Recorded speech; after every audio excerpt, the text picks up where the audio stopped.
आज शो शुरू करते वक्त वीरू कहाँ है? आज शो शुरू कर एकदम लपक पैनिक हो गया मुझे सारी हेडलाइंस इधर उधर दिखी और एक पे तो मैंने लिख भी दिया टीम को कि यार मैच तो आज है, कल क्यों लिखा हुआ है। फिर हेडलाइन पढ़ते पढ़ते रियलाइज हुआ कि ये पैनिक क्यों था। छुट्टी से लौट के आया तो मुझे लगा मंडे आज और मैंने मंडे का रनडाउन खोल रखा था।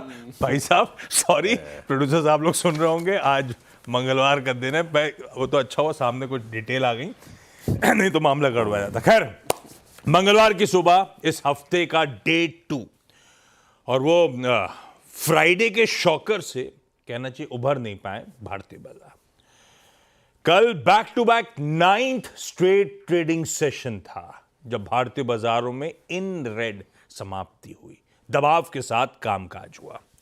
और कल का सेशन आपकी स्क्रीन पर रखता हूं। शुरुआती ट्रेड में उछले 136 अंकों का उछाल था, बस वहीं से एक शार्प ड्रॉप और 136 पॉइंट ऊपर वाला निफ्टी 120 पॉइंट के दबाव के साथ शुरुआती ही ट्रेड में कामकाज करता हुआ नजर आया। यानी कि वो पहले घंटे में 250 पॉइंट का ड्रॉप कह लीजिए, दिन के हाई से वो लोस के बीच में, और वो 250 पॉइंट का प्लंज हमें ले आया था 22,005 के स्तरों से, जहां से फिर कुछ वो कह लीजिए important support zones, critical zone से कुछ बहुत रिकवरी वापस प्ले आउट होती हुई नजर आई और फाइनली वो फ्लैट क्लोज। पर ध्यान रखिएगा, कल का क्लोज बहुत दूर नहीं है वो जो डेंजर जोन है बाजार का उससे,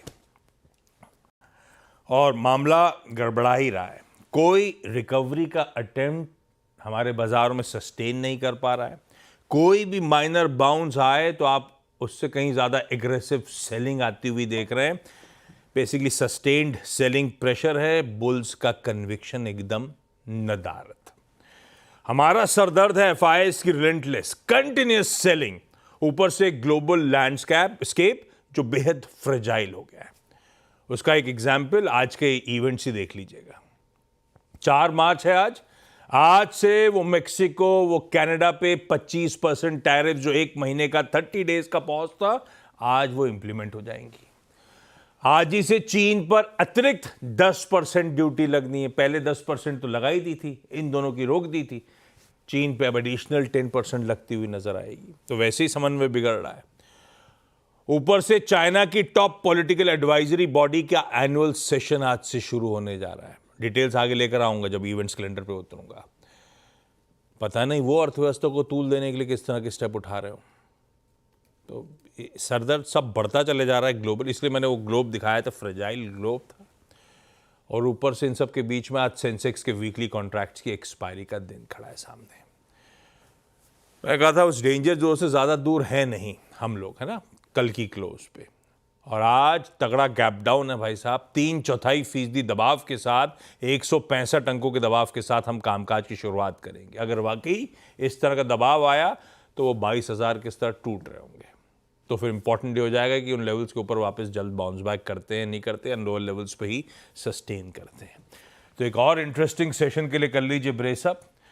शुरुआत में तो ऐसा लग रहा है कि सरदर्द रहेगा, देखते हैं दिन कैसे प्रोग्रेस करता है। पर ग्लोबल मूड मॉल है कैसा, हॉर्मास बगल में बैठे हैं, ये सारे जो डेवलपमेंट्स हैं हॉर्मास से अपन लोग समझेंगे, मूड समझेंगे। वीरू बताएंगे कैसे निफ्टी बैंक का आज हमें अप्रोच रखना है मंगलवार के दिन, जब हम सेंसेक्स के वीकली कॉन्ट्रैक्ट की एक्सपायरी देख रहे होंगे। क्विकली दिखा देता हूं हमारे एशियन पीयर्स किस तरह का कामकाज कर रहे हैं। एशिया में मूड ऐसे ही है, बिगड़ा हुआ है, क्योंकि यूएस का हैंडओवर काफ़ी ख़राब था। ये टैरिफ तो अपनी जगह, आज सुबह वो जो ट्रम्प साहब गुस्सा हुए थे ना, उसका कोई रिपरकशन दिखा नहीं था जेलेंस्की से मुलाकात के बाद। ऐसा लगा जेलेंस्की बोले ना ट्रम्प, यूएस तो हमारे साथ ही है।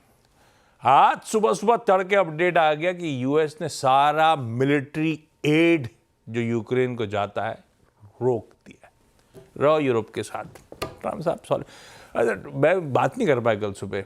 ट्रम्प साहब को भड़काया तो जेडी वैंस ने था, है ना उसमें। खैर, एशियन पीयर्स आपकी स्क्रीन पे पेन में, यह है यूएस का हैंडओवर। 1.5% से 2.5% तीनों बेंचमार्क्स कल यूएस में दबाव में, स्क्रीन पे पूरा दबाव था। ये डाउ एक समय शुरुआती ट्रेड में 200 पॉइंट ऊपर था। वो 200 पॉइंट ऊपर वाला 650 पॉइंट नीचे जाके बंद हुआ है। इस तरह का प्रेशर माउंट हुआ है और आज सुबह के फ्यूचर्स थमे हैं। ऐसा कोई रिकवरी नहीं है, पर यह है कि कल के पेन के बाद आज थमे हुए से, सदे हुए से आपको यूएस के फ्यूचर्स नजर आएंगे।